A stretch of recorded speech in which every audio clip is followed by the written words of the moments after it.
బనకచెర్లపై తమ పోరాట ప్రయత్నంతోనే కేంద్ర నిపుణుల కమిటీ జూన్ 30న ఏపీ ప్రతిపాదనలు తిప్పి పంపిందన్నారు irrigation minister Uttam Kumar Reddy. AP ప్రతిపాదనలపై కేంద్ర సంస్థలన్నీ అభ్యంతరాలు చెప్పాయన్నారు. జూలైలో కేంద్రం పెట్టిన హైలెవెల్ మీటింగ్ ఎజెండాలో బనకచెర్ల రాకుండా రాష్ట్ర ప్రభుత్వం పూర్తిగా వ్యతిరేకించిందని చెప్పారు. బనకచెర్లను అడ్డుకోవడంతో నల్లమల సాగర్ అనే కొత్త పేరుతో అక్రమ ప్రాజెక్టుకు ఏపీ డీపీఆర్ తయారీకి టెండర్లు పిలిచిందని ఆరోపించారు. డీపీఆర్ దశలోనే అడ్డుకునేందుకు సుప్రీంకోర్టులో సర్కార్ రిట్ పిటిషన్ వేసిందని చెప్పారు. ఏపీ దొడ్డిదారి ప్రయత్నాలను అడ్డుకుని తీరుతామన్నారు. రాష్ట్ర నీటి హక్కులను కాపాడేందుకు రాజీ లేని పోరాటం చేస్తున్నామని చెప్పారు మంత్రి ఉత్తమ్. బనకచెర్ల పేరు మార్చి నల్లమల సాగర్ పేరుతో 200 టీఎంసీలు మళ్లించడానికి ఏపీ ప్రయత్నాలు చేస్తోందని ఫైర్ అయ్యారు ఉత్తమ్. గోదావరిపై ఏపీ అక్రమంగా నిర్మించే ప్రాజెక్టులను అడ్డుకుని తీరుతామన్నారు. గోదావరిలో రాష్ట్ర నీటి హక్కుల్ని కాపాడతామని చెప్పారు. నల్లమల సాగర్ ప్రతిపాదన, సిడబ్ల్యూసీ నిబంధనలు, పునర్విభజన చట్టం అన్నింటికీ విరుద్ధమని చెప్పారు ఉత్తమ్.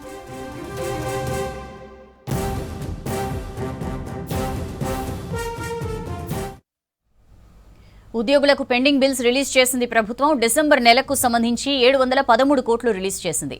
ఇటు యంగ్ ఇండియా స్కిల్స్ వర్సిటీ మరో మైల్ రాయి చేరుకుంది. ఏడాదిలోనే 100 మంది విద్యార్థులకు శిక్షణ పూర్తి చేసి సర్టిఫికేట్స్ అందించింది.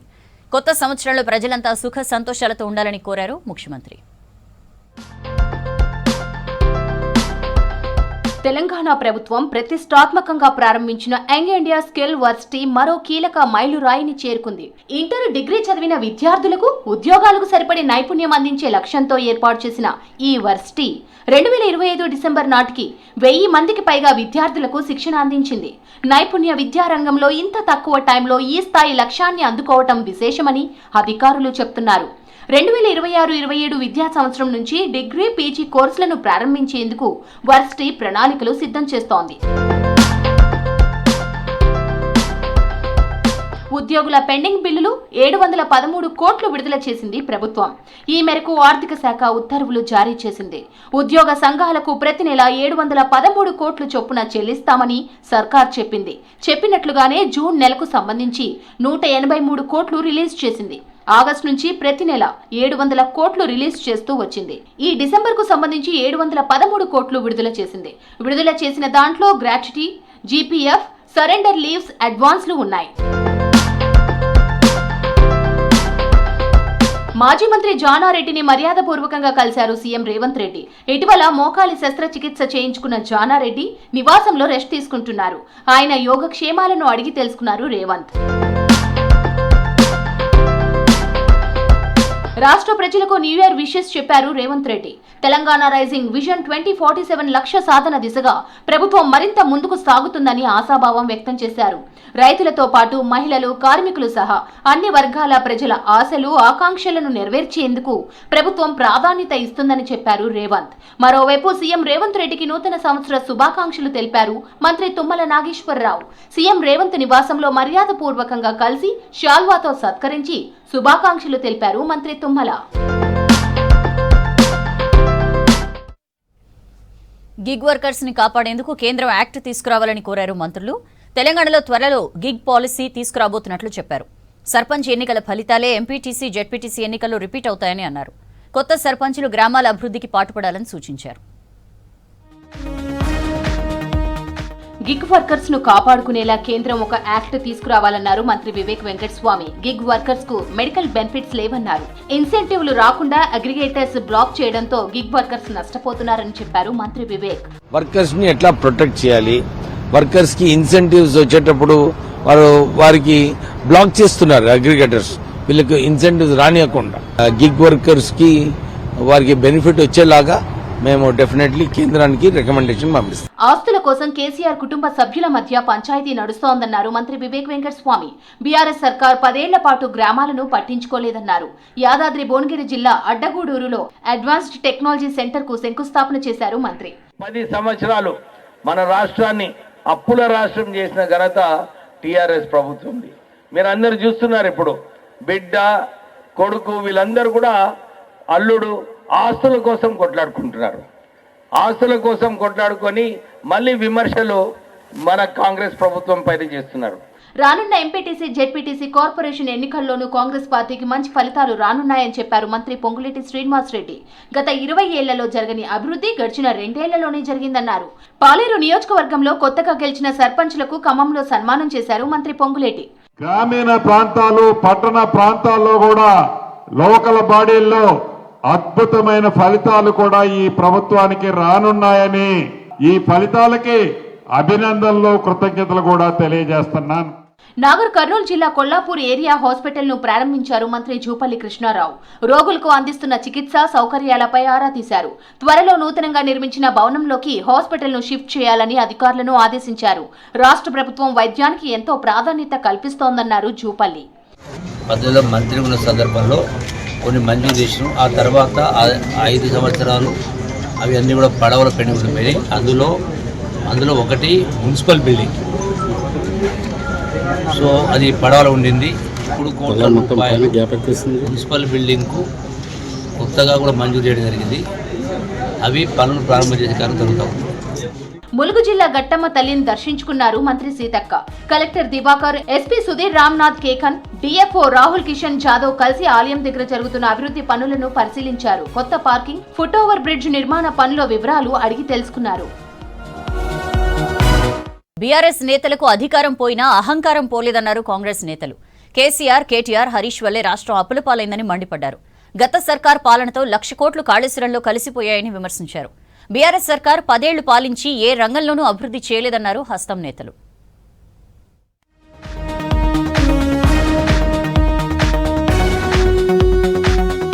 అధికారం పోయాక అసెంబ్లీకి వచ్చేందుకు కేసీఆర్ నామోషి ఫీల్ అవుతున్నారన్నారు చొప్పదండి ఎమ్మెల్యే మేడిపల్లి సత్యం.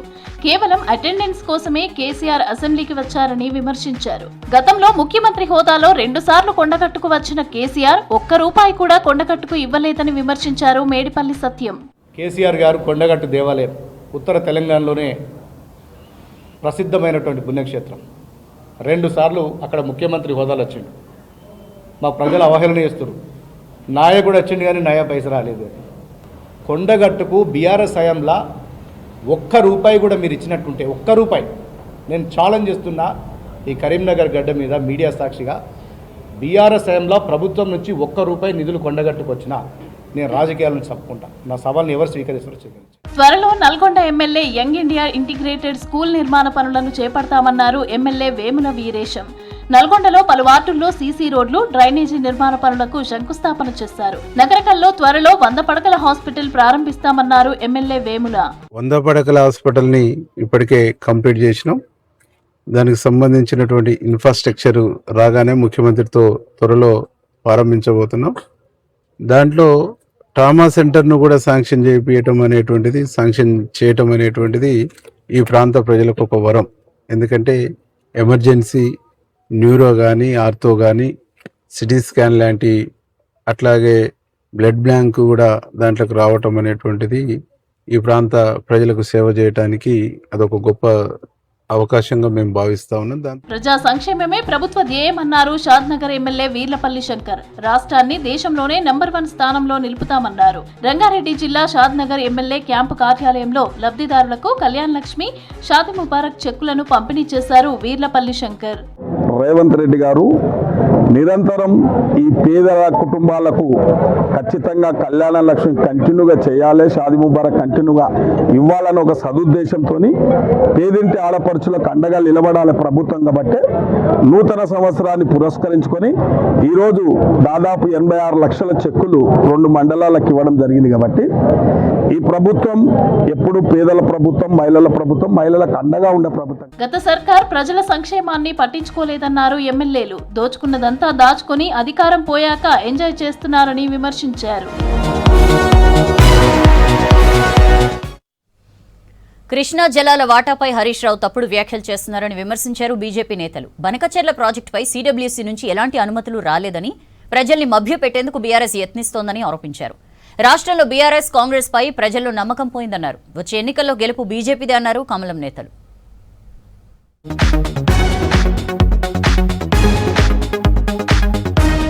బెంగాల్ తర్వాత తెలంగాణ లక్ష్యమన్నారు కేంద్ర మంత్రి బండి సంజయ్. బెంగాల్, తమిళనాడు ఎన్నికల తర్వాత బీజేపీ జాతీయ నాయకత్వ ఫోకస్ మొత్తం తెలంగాణపైనే ఉండబోతుందన్నారు. ఈసారి తెలంగాణలో బీజేపీ అధికారంలోకి రావడం ఖాయమన్నారు బండి సంజయ్. రాష్ట్రంలో బీజేపీ గెలుపుతో కాంగ్రెస్ ముక్త్ భారత్ లక్ష్యాన్ని సంపూర్ణం చేస్తామన్నారు బండి సంజయ్. కరీంనగర్ లో ఏర్పాటు చేసిన మున్సిపల్ ఎన్నికల సన్నాహక సమావేశంలో పాల్గొన్నారు కేంద్ర మంత్రి.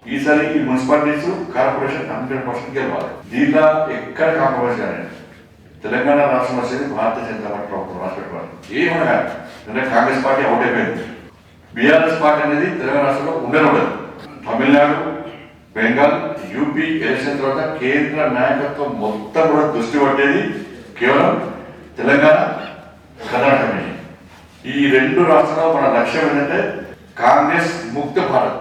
కృష్ణా జలాలపై హరీష్ రావువి ఫేక్ వ్యాఖ్యలని ఆరోపించారు బీజేఎల్పీ నేత ఏలేటి మహేశ్వరరెడ్డి. కృష్ణా జలాల్లో బీఆర్ఎస్ చేసిన తప్పులు బయటపడతాయనే హరీష్ రావు బనకచెర్ల అంశాన్ని తెరపైకి తెచ్చారన్నారు. బచావత్ ట్రిబ్యునల్, బ్రిజేష్ ట్రిబ్యునల్లో తెలంగాణకు అన్యాయం జరిగిందని చిట్ చాట్ లో చెప్పారు ఏలేటి. బనకచెర్ల ప్రాజెక్టుపై సిడబ్ల్యూసీ నుంచి ఎలాంటి అనుమతులు రాలేదని, ప్రజలను మభ్యపెట్టేలా హరీష్ రావు తప్పుడు ప్రచారం చేస్తున్నారని విమర్శించారు. ప్రాజెక్టుల పేరుతో తెలంగాణ వనరులు కొల్లగొట్టారని మండిపడ్డారు ఏలేటి.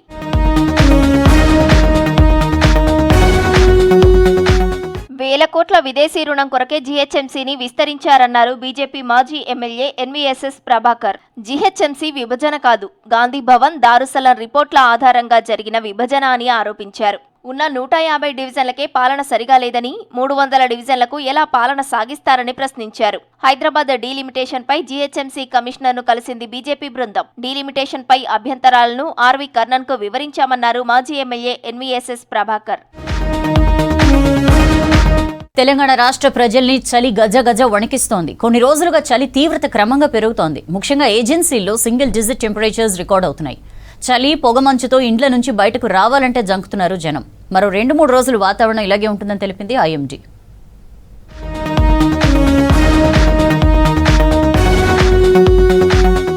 తెలంగాణ రాష్ట్రంలో చలి చంపేస్తోంది. రోజు రోజుకు ఉష్ణోగ్రతలు మరింతగా పడిపోతున్నాయి. చాలా ప్రాంతాల్లో సింగిల్ డిజిట్ ఉష్ణోగ్రతలు రికార్డ్ అవుతున్నాయి. మరో 2-3 రోజులు చలి తీవ్రత ఎక్కువగానే ఉంటుందని ఐఎండీ అధికారులు చెబుతున్నారు. సాధారణం కంటే 2 నుంచి 3 డిగ్రీల పాటు ఉష్ణోగ్రతలు తగ్గే అవకాశం ఉందని తెలిపారు. చాలా ప్రాంతాల్లో కోల్డ్ వేవ్ కంటిన్యూ అవుతోంది. తూర్పు, ఆగ్నేయ దిశల నుంచి వీస్తున్న క్రింది స్థాయి గాలుల ప్రభావంతో చలి తీవ్రత పెరుగుతుంది. ఉదయం, సాయంత్రం వేళల్లో చలి చంపేస్తోంది. రోజు రోజుకు ఉష్ణోగ్రతలు పడిపోతున్నాయి. గురువారం, శుక్రవారం తెలంగాణ జిల్లాల్లో అక్కడక్కడ చలిగాలులు వీచే అవకాశం ఉంది. రాష్ట్రంలో పొడి వాతావరణం, చలి కారణంగా జనం చాలా ప్రాబ్లమ్స్ ఫేస్ చేస్తున్నారు. సీజన్ ప్రారంభం నుంచి రాష్ట్ర ప్రజలను చలి ఉక్కిరిబిక్కిరి చేస్తోంది. పిల్లలు, వృద్ధులు ఇళ్లలో నుంచి బయటకు రాలేని పరిస్థితులు ఉన్నాయి. ఇప్పటికే తెలంగాణలో పలు ప్రాంతాల్లో రాత్రి ఉష్ణోగ్రతలు సింగిల్ డిజిట్ కు పడిపోయాయి. పొగమంచు కారణంగా వాహనదారులు తిప్పలు పడుతున్నారు. పలు చోట్ల ప్రమాదాలు జరుగుతున్నాయి. ఆదిలాబాద్ జిల్లాలో అత్యల్పంగా ఉష్ణోగ్రతలు రికార్డు అవుతున్నాయి. ఉదయం 10 గంటల వరకు జనం బయటకు రాలేని పరిస్థితి. ఆదిలాబాద్, కొమరంభీం, ఆసిఫాబాద్, మంచిర్యాల, నిర్మల్, కామారెడ్డి, మెదక్, సంగారెడ్డి జిల్లాల్లో చలి తీవ్రత ఎక్కువగా ఉండటంతో రాత్రి సమయంలో చలిమంటలు వేసుకుంటున్నారు జనాలు. చాలా ప్రాంతాల్లో 10 డిగ్రీల లోపే కనిష్ట ఉష్ణోగ్రతలు నమోదవుతున్నాయి. అత్యవసరం అయితే తప్ప రాత్రిపూట జనం ఇళ్లలో నుంచి బయటకు రావద్దని సూచిస్తున్నారు వాతావరణ నిపుణులు. పిల్లలు, వృద్ధులు తగు జాగ్రత్తలు తీసుకోవాలంటున్నారు. మరో 2 రోజుల్లో రాష్ట్రంలో రాత్రి ఉష్ణోగ్రతలు పెరుగుతాయని వాతావరణ శాఖ అధికారులు తెలిపారు. పెరుగుతున్న చలిని దృష్టిలో పెట్టుకుని ప్రజలు బయటికి వెళ్లేటప్పుడు తగు జాగ్రత్తలు తీసుకోవాలని సూచిస్తున్నారు వెదర్ ఆఫీసర్లు. తెల్లవారుజామున, రాత్రి వేళల్లో అవసరమైతేనే బయటకు రావాలంటున్నారు. వృద్ధులు, చిన్నారులకు రోగనిరోధక శక్తి తక్కువగా ఉంటుంది కాబట్టి మరింత జాగ్రత్తగా ఉండాలని హెచ్చరించారు.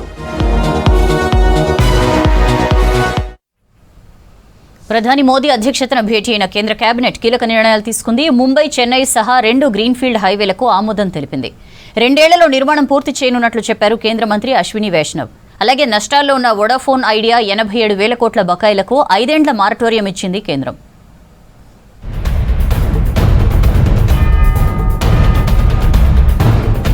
ప్రధాని నరేంద్ర మోదీ అధ్యక్షతన భేటీ అయిన సెంట్రల్ కేబినెట్ కీలక నిర్ణయాలు తీసుకుంది. 2 గ్రీన్ఫీల్డ్ నేషనల్ హైవే ప్రాజెక్టులకు ఆమోదం తెలిపింది. వీటి నిర్మాణానికి 20,663 కోట్ల రూపాయలు కేటాయించింది. 2 ఏళ్లలో నిర్మాణం పూర్తి చేయనున్నట్లు తెలిపింది కేంద్రం.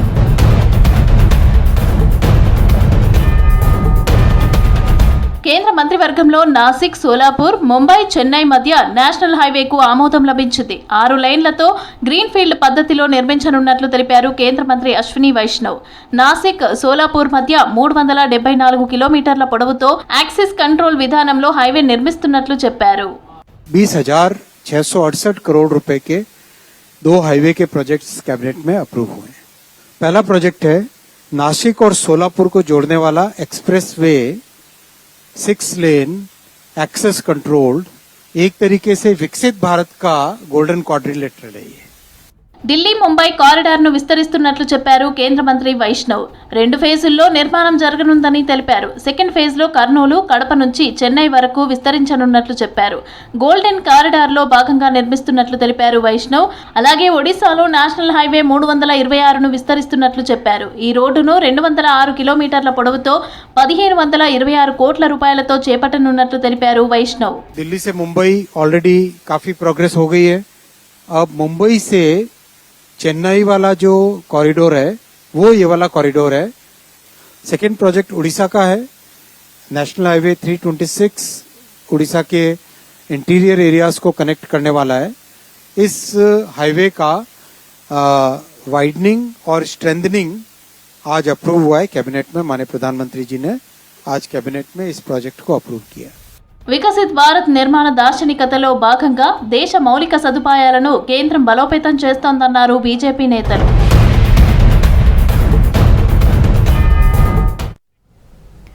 బంగ్లాదేశ్ మాజీ ప్రధాని ఖలీదా జియా అంత్యక్రియల్లో పాల్గొన్నారు విదేశాంగ మంత్రి జయశంకర్. భారత ప్రభుత్వం తరపున ప్రగాఢ సానుభూతి తెలియజేశారు. బెంగాల్లో ఆక్రమణలకు టీఎంసీ సర్కారే కారణమన్నారు బీజేపీ నేతలు. వీబీజీ రామ్జీ చట్టంపై తప్పుడు ప్రచారం జరుగుతోందన్నారు.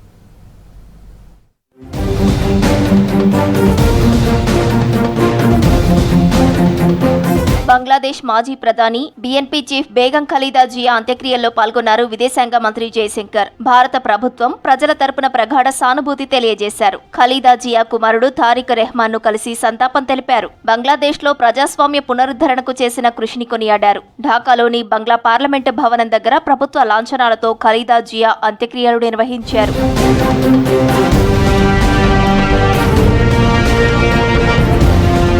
పశ్చిమ బెంగాల్లో ఆక్రమణలకు టీఎంసీ సర్కారే కారణమన్నారు కేంద్ర మంత్రి అర్జున్ రామ్ మేఘ్వాల్. చొరబాట్లపై సీఎం మమత అబద్ధాలు చెబుతున్నారని ఫైర్ అయ్యారు. బెంగాల్లో బీజేపీ అధికారంలోకి వస్తేనే అక్రమ వలసలు ఆగి అభివృద్ధి వేగం పెరుగుతుందన్నారు మేఘ్వాల్. हम वहाँ शासन में आते हैं तो बंगाल का विकास तेजी से करेंगे, हम सुशासन देंगे और जो घुसपैठियां हैं वो जो बंगाल में बड़ी समस्या बनी हुई है उसको बंगाल के लोगों को निजात दिलाएंगे. ये हमारा एजेंडा रहेगा. కేంద్రం తెచ్చిన వీబీజీ రామ్జీ చట్టంపై తప్పుడు ప్రచారం జరుగుతోందన్నారు కేంద్ర మంత్రి గిరిరాజ్ సింగ్. పేద ప్రజల ఉపాధిని 100 నుంచి 125 రోజులకు పెంచామని చెప్పారు. కార్మికుల ప్రయోజనాల కోసమే ఉపాధి హామీ చట్టాన్ని మార్చామన్నారు గిరిరాజ్ సింగ్. आने वाले दिन में 2025 दुनिया में भारत मजदूरों के रिफॉर्म्स के नाम से जाना जाएगा. అయోధ్య బాలరాముడిని దర్శించుకోవడం సంతోషంగా ఉందన్నారు రక్షణ మంత్రి రాజ్నాథ్ సింగ్. బాలరాముడి ప్రాణప్రతిష్ఠ 2వ వార్షికోత్సవంలో పాల్గొన్నారు. ఈ సందర్భంగా నిర్వహించిన ద్వాదశి వేడుకలకు సీఎం యోగితో కలిసి హాజరయ్యారు. శతాబ్దాల హిందువుల కలను మోదీ సర్కార్ నెరవేర్చిందని చెప్పారు రాజ్నాథ్. बहनों भाइयों, आज इस पावन भूमि पर आकर सचमुच मैं बहुत ही भावुक हूं. मुझे कहना हो तो एक वाक्य में यही कह सकता हूं, नाथ आज मैं काह न पावा. हे परमात्मा, जो मुझे मिलना चाहिए था जीवन में, मैं समझता हूं कि आज यह दर्शन करने के बाद मुझे अपने जीवन में मिल गया है. స్వాతంత్ర్యం తర్వాత రామజన్మభూమి వివాదాన్ని గత ప్రభుత్వాలు పట్టించుకోలేదన్నారు సీఎం యోగి. స్వార్థ రాజకీయాల ప్రయోజనాల కోసం అయోధ్యను అశాంతి, సంఘర్షణల కేంద్రంగా మార్చారని ఆరోపించారు. ప్రధాని మోదీ సర్కార్ సమస్యను పరిష్కరించి బాలరాముడికి అద్భుతమైన ఆలయం నిర్మించిందన్నారు సీఎం యోగి. और इसीलिए आज 500 वर्षों के बाद श्री राम जन्मभूमि पर प्रभु रामलला का विराजमान होना, मंदिर का यह भव्य स्वरूप देख करके वह अत्यंत अभिभूत हैं। పశ్చిమ బెంగాల్లోని కోల్కతాలో పర్యటించారు కేంద్ర మంత్రి అమిత్ షా. కాళీ మందిర్ను సందర్శించి ప్రత్యేక పూజలు చేశారు. ఆ తర్వాత బీజేపీ ఎంపీలు, ఎమ్మెల్యేలతో నిర్వహించిన సమావేశంలో పాల్గొన్నారు షా.